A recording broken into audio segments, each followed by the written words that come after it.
Hello दोस्तों, code handling में आपका स्वागत है। मैं हूं करण गुप्ता और आज हम जावा प्रोग्रामिंग के इस नए सफर में कदम रखने वाले हैं जिसमें कि हम leet code problem solving series start कर रहे हैं जिसका कि आज डे 1 है। सो हम प्रॉब्लम नंबर फर्स्ट को सॉल्व करेंगे। आज हम देखेंगे कैसे इसको सॉल्व करना है। सो प्रॉब्लम नंबर फर्स्ट है टू सम प्रॉब्लम जिसमें कि बोला गया है given an array of integer num and an integer target return indexes of two numbers such that they add up to target।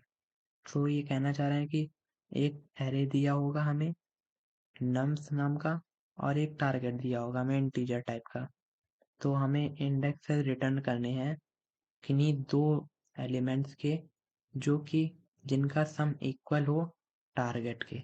आप एग्जांपल से और अच्छे से समझ सकते हैं। ये हमें एग्जांपल दिया हुआ है, एक नम्स नाम की एरे दी हुई है। हाँ, और एरे इंटीजर टाइप की दी हुई है।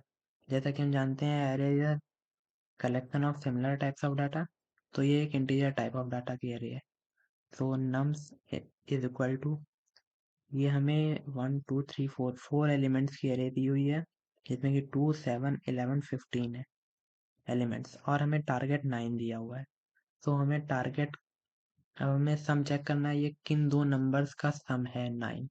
तो हम देख सकते हैं ये 2 एंड 7, ये इन दोनों नंबर का सम है और किन्हीं का है नहीं। तो हमें रिटर्न कराना है 2 और 7 नहीं रिटर्न कराना है, हमें 2 और 7 के इंडेक्सेस रिटर्न कराने हैं। सो 2 है इंडेक्स नंबर 0 पे और 7 है इंडेक्स नंबर 1 पर। तो हमें रिटर्न कराना है 0, 1। जैसा कि आप देख सकते हैं आउटपुट है 0, 1। आइए हम देखते हैं इसे हम कैसे सॉल्व कर सकते हैं। सो यहाँ पर आप सॉल्यूशन में देख सकते हैं, यहाँ पर आप जावा को सिलेक्ट कर लीजिएगा। ये देखिए जावा सिलेक्टेड है। तो यहाँ पर हम देखते हैं इसको हम कैसे सॉल्व कर सकते हैं। इसमें हम देख सकते हैं रिटर्न टाइप इंटीजर है, इंटीजर ऑफ एरे है और पैरामीटर में इन्होंने एक इंटीजर एरे दी हुई है नम्स नाम की और इंट टारगेट दिया हुआ है। तो इसके लिए हम क्या करते हैं, इसके लिए हमें पहले एक हम आंसर एरे क्रिएट कर लेते हैं जिसे कि हम रिटर्न कराएंगे। तो हम इंट आंसर नाम से ही क्रिएट कर लेते हैं। Answer is equal to new int, और जैसा कि हमें दो इंडेक्सेस ही रिटर्न कराने हैं तो हम 2 साइज की एरे क्रिएट करेंगे। इसको मैं थोड़ा और बड़ा कर लेता हूँ। चलिए ओके, और ये हम 2 साइज की एरे क्रिएट कर ली हमने। यहाँ पर हम फॉर या वाइल लूप का यूज़ कर सकते हैं। तो आज मैं फॉर लूप का यूज़ करूँगा। For int I is less than, इसका साइज हमें चाहिए तो हम नम्स डॉट लेंथ से इसका साइज हम निकाल सकते हैं एंड आई प्लस प्लस। ये हमने लूप लगाया जिसमें कि 0 इंडेक्स से स्टार्ट करके हम लास्ट इंडेक्स तक जा रहे हैं और हम आई को इंक्रीज करते जा रहे हैं 1 बाय 1, और जिससे कि हम पहला एलिमेंट उठाएंगे। और हम दूसरा लूप भी इसमें लिख लेते हैं और इंट आई का यूज़ कर चुके हैं हम, तो अब हम जे लिखेंगे। जे इज इक्वल टू, बट हम जे को 0 से नहीं स्टार्ट करेंगे, जे को हम फर्स्ट लूप के नेक्स्ट इंडेक्स से स्टार्ट करेंगे।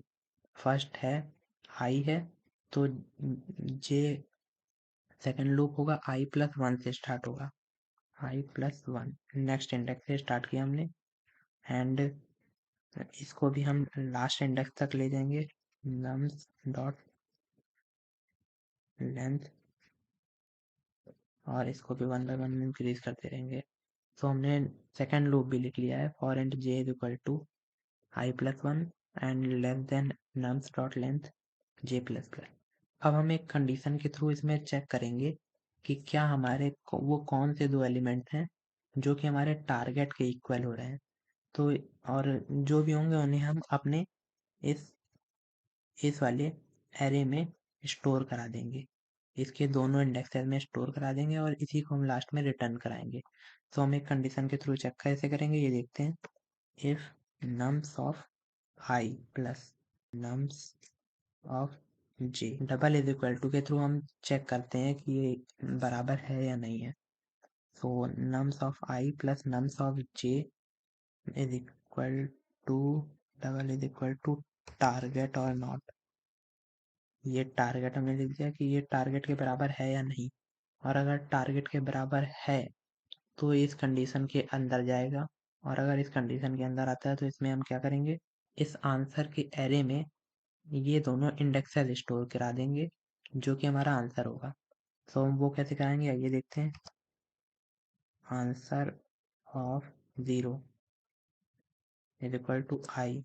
पहले इंडेक्स में हमने पहला इंडेक्स स्टोर करा दिया जो कि हमारा फर्स्ट लूप से मिल रहा था, और सेकंड में हम दूसरे लूप से स्टोर कराएंगे। देखिए दूसरे इंडेक्स में हम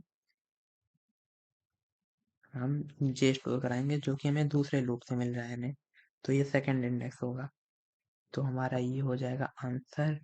हम इफ कंडीशन से बाहर आते हैं, दोनों लूप से बाहर आते हैं, और हम यहाँ पर रिटर्न करा देंगे। रिटर्न क्या करेंगे, हमारा आंसर। सो जैसा कि आप देख सकते हैं, पहले मैं रन करा के आपको दिखाता हूँ, फिर मैं और अच्छे से एक्सप्लेन कर दूंगा एक बार और। हाँ, तो देख सकते हैं आप हमारे टेस्ट केसेस एक्सेप्ट हुए हैं।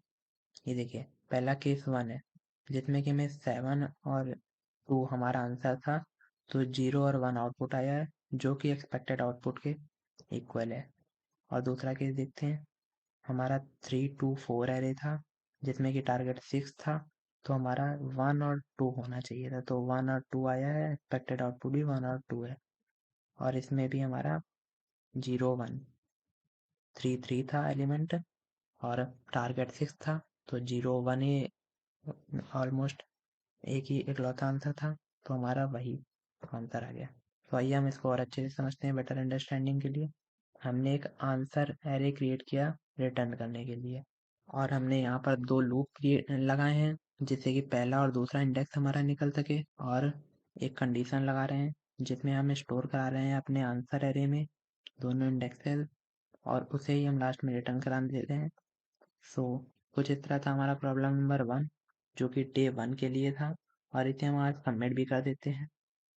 सो देखते हैं हमारा सबमिट होता है या नहीं, और ये एक्सेप्टेड, ये देखिए ये सबमिट हो गया है। सो ऐसी और वीडियोस मैं लाता रहूँगा, अपना ख्याल रखें और हमारे चैनल से जुड़े रहें। और अगर वीडियो पसंद आया तो लाइक भी करें ताकि मैं इस तरह के और कंटेंट भी आपके लिए ला सकूं, और कमेंट करके अगर आपको कोई क्वेश्चन होता है, कोई प्रॉब्लम होती है जो ना समझ में आया हो, वो कमेंट करिएगा, मैं उसका आंसर आपको देने की कोशिश करूँगा। तब तक के लिए all the best, happy coding.